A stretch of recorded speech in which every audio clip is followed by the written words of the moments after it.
first? The worst one's done first, yeah. Right. What have they said regarding the prognosis of that? Are they giving you a high percentage rate of... The thing with eyes, it's just like everyone's different with everything, aren't they? But I think it's more just kind of see how we get on. So I don't know. At this time, I don't really know. I've actually got my what day is it today? Thursday today. Right. Pre-op is tomorrow, so I'll know more then. Okay. Regarding the injury and and what has happened, has there ever been in this period of time a concern for you that, obviously from a health point of view, of getting your vision back to full health, but has there been thoughts of whether you'd be able to fight again? I'm just thinking about my health at the minute, to be honest. I'm not even thinking about any of that stuff, because you got to like take one step at a time, don't you? Yeah. You can't be doing that. Obviously, the plan is to go back and beat the living daylights out of Ciryl Gane. That's the plan. And I'm sure you've picked up many injuries that nobody knows about over the years, through competition, through training, and all these types of things, right? But being in a situation where you pick up an injury off a shot that isn't supposed to happen within competition, like I said, that must have a different emotion connected to it. Yeah, I'm pretty angry, mate. Yeah, I'm pretty angry about it. Where's the anger? Where is it towards? To the opponent, as in Ciryl? Is it to the sport? Where's the anger towards? Mainly Ciryl. Yeah. I think that. Yeah, I think mainly Ciryl. Yeah. Do you think he did it on purpose? I think that I've never accidentally done something in a fight. I don't see how you can, really. So I will leave it at that. I'm ready to get back, but my health's got to be right first. I ain't going to do nothing compromised. I'm not going to let my ego take over. Everything's got to be right. So when the time is right, however that looks, whenever that is, that's the plan. We spoke about how that incident changed your relationship with fighting. How does it change your perspective on life? Has it changed your perspective on relationships? All sorts of things. Well, people turn on you really quick, you know. And you always hear it, don't you? Like, people like start, you know, maybe getting jealous and want to drag you down when you get to the top. I never really experienced that, to be honest. But people will turn the back on you quick and give their opinions publicly, even if they're your friend.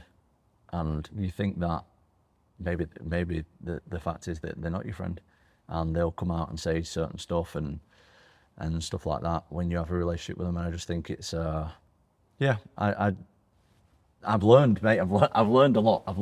And I've learned. Recently, Tom Aspinall spoke about the surgery he had on his eye, but one thing he was sure to mention was that he is healed, focused, and even more motivated. Instead of easing his way back, Aspinall is headed straight for Ciryl Gane. He plans to come back and beat the living daylights out of him. Gane has made a series of errors in previous fights, typically the kind that only involves him suffering because of how bad the calculus is. But here is a case where he just engaged in undisciplined defensive contact, and it led to a disastrous result. It makes him look bad. It made the fight end in a totally anticlimactic manner.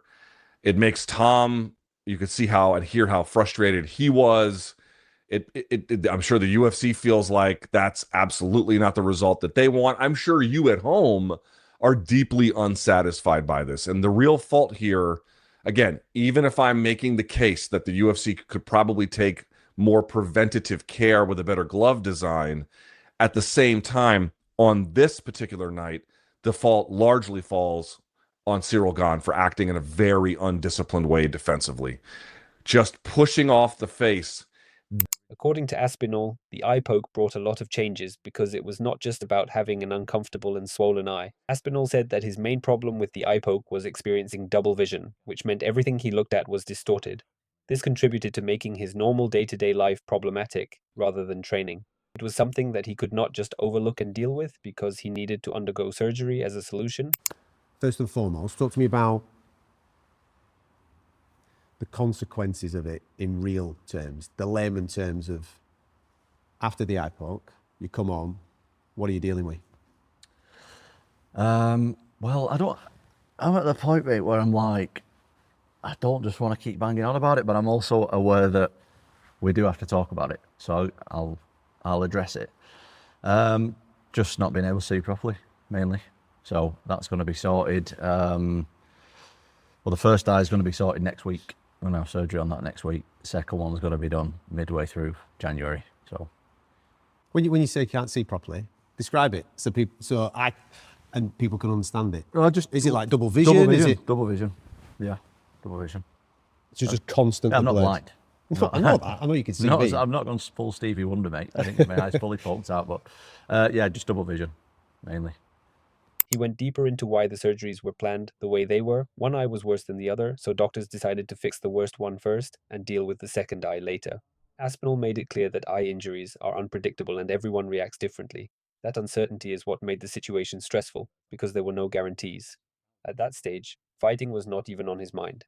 Getting his sight back properly mattered more than anything else. First? The worst one's done first, yeah. Right. What have they said regarding the prognosis of that? Are they giving you a high percentage rate of... The thing with eyes, it's just like everyone's different with everything, aren't they? But I think it's more just kind of see how we get on.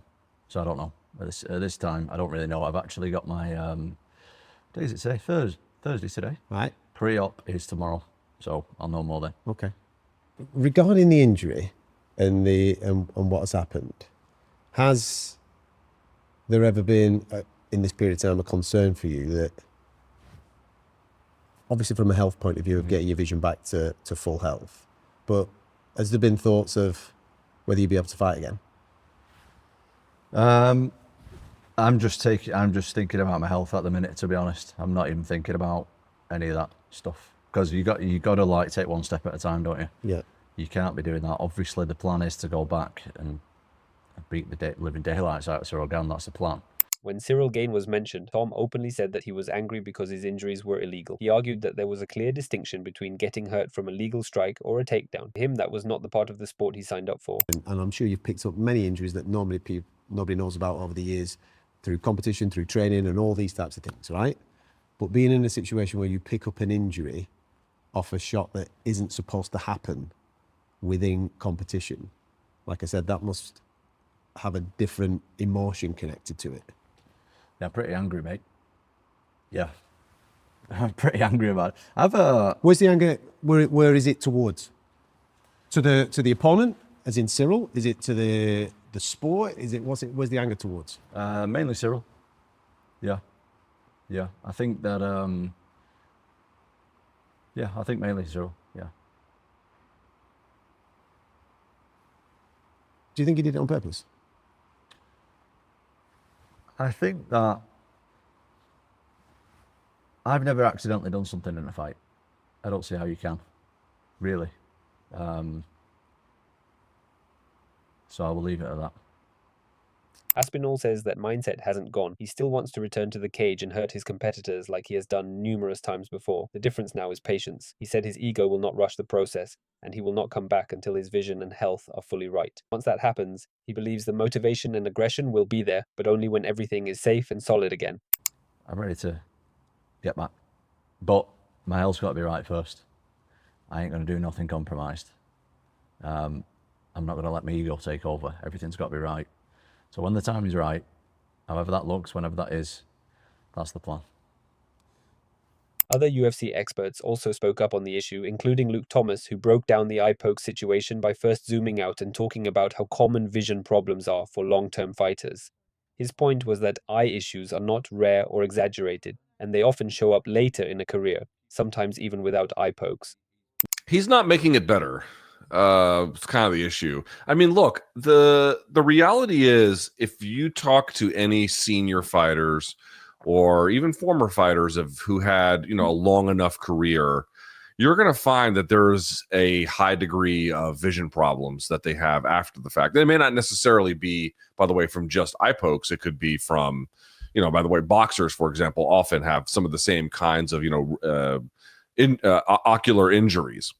And so that is a real Luke also talked about the relationship between Tom and the UFC, as well as Dana White, and the way in which a little support was shown following the injury. He was not surprised by this, mostly because he believes that this is the way in which the organization tends to treat those fighters who do not possess a great amount of business power. Even if they gain the title, they may not receive much support if they do not have the power struggle credentials. TV or not. On El Hawani, they had an interesting interview where Tom sort of broke down his relationship with Dana White. So he doesn't have a relationship with Dana White, Luke. And then post-fight, after this happened, the UFC have not really offered him any sort of help medically. They haven't really helped him in any way after the math. And we've seen how they've supported certain fighters that they have had good relationships with. But are you kind of shocked that here we go, heavyweight champion of the world, Tom Aspinall, kind of spent his career with the UFC, grew up with the UFC, such a lack of relationship with Dana White in the UFC that there's not even any kind of aftercare or support from the organization after all this happened. Would I be surprised that an organization notorious for its control as well as sensitivity to criticism and or playing favorites would not be as forthcoming with uncontracted, or I should say, voluntary help as the person who needs the help might expect? No, I would not say that I have any degree of surprise. When it came to Ciryl, and whether he did it deliberately. He did not jump straight to calling him a cheater, but he also did not excuse the behavior. In his opinion, the action indicated negligence on the fighter's part, meaning that the fighter did not take sufficient care to avoid illegal contact. According to him, if a fighter does not properly follow the rules, the consequence will remain the same. I definitely believe that. I don't know if I would go as to make a claim like someone's a cheater. That's like an evidentiary threshold that's pretty high, believe it or not. Like, you kind of have to know, like, just inferring their actions can be quite difficult. Like, what's the meaning of this? You know what I mean? Like, is it premeditated? Like, that would be cheating, right? That's what essentially, to a degree, cheating is: breaking the rules and sort of knowingly trying to. It's not, I don't know if he knowingly knows, like, oh, I'm going to. Not that he knows he's not breaking the rules, but he's doing it on purpose. However, do I think he's acting in a negligent way, or he maybe too lazy, or some other explanation? He's not employing best practices around, hand shape and finger, I don't know what the word would be, maintenance, distance, whatever, but certainly, making sure you're acting in a way that the rules require to minimize the risk of poking your opponent in the eye. Do I think he takes that seriously? I would say that the evidence suggests he probably doesn't. Michael Bisping also focused on the medical side first, and made it clear this was not a minor issue. He explained that Tom was dealing with actual damage to his eyes, including the fact that both of his eyes were not functioning properly together. An issue such as this impacts the basic vision of a person, making it impossible to engage in fighting. According to Bisping, the doctors had no choice but to prevent Tom from training or fighting until the problem gets better.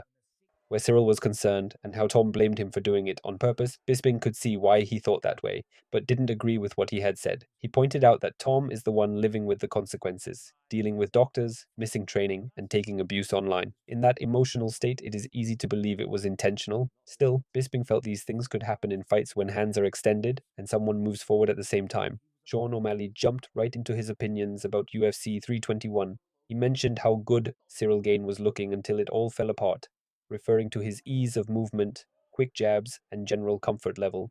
He also pointed out that while Aspinall was bleeding from his nose, he was still moving forward, forcing the pace, and building towards an exciting finish. But then the fight just ended, and that is when the letdown happened. O'Malley was not disappointed in either fighter, but in the way the moment was stolen. To O'Malley, the fighters were beginning to reveal a shape to the kind of questions the division needed to have answered, but now the division will have a confusing finish and a series of what-ifs. Listening to Aspinall talk after the fight in that interview, and watching him struggle with his frustration, Teddy Atlas gave his take on what is going on. While Teddy is not specifically appalled by one bad call during the fight, he is concerned with how it is that it continues to occur and what it reflects about the sport itself. For Teddy, incidents such as these are not just isolated incidents, but simply part of problems that have been overlooked for far too long. Teddy then shifted the conversation toward the gloves, and this is where his frustration really showed. He questioned how an organization as big as the UFC, with money, technology, and access to the best experts, still has not fixed a problem that keeps causing serious injuries. He made it clear that this was not complicated to solve. Small design changes could reduce eye pokes without affecting grappling or clinch work. From his point of view, watching an important fight fall apart because of something so avoidable was hard to accept, especially when this issue has been talked about for years. Now the focus is clear. Fix the vision, get healthy, and return without any doubt hanging over him. Aspinall has said enough outside the cage, and he knows the only thing that really matters is what happens when the fight actually plays out. No interruptions, no questions, just two heavyweights and a clean contest from start to finish. If the rematch with Gane does happen, it will not be about excuses or online arguments anymore. It will be about proving who belongs at the top when everything is fair. Aspinall sounds like someone who feels unfinished business, and those are usually the most dangerous fighters. Let us know what you think in the comments below.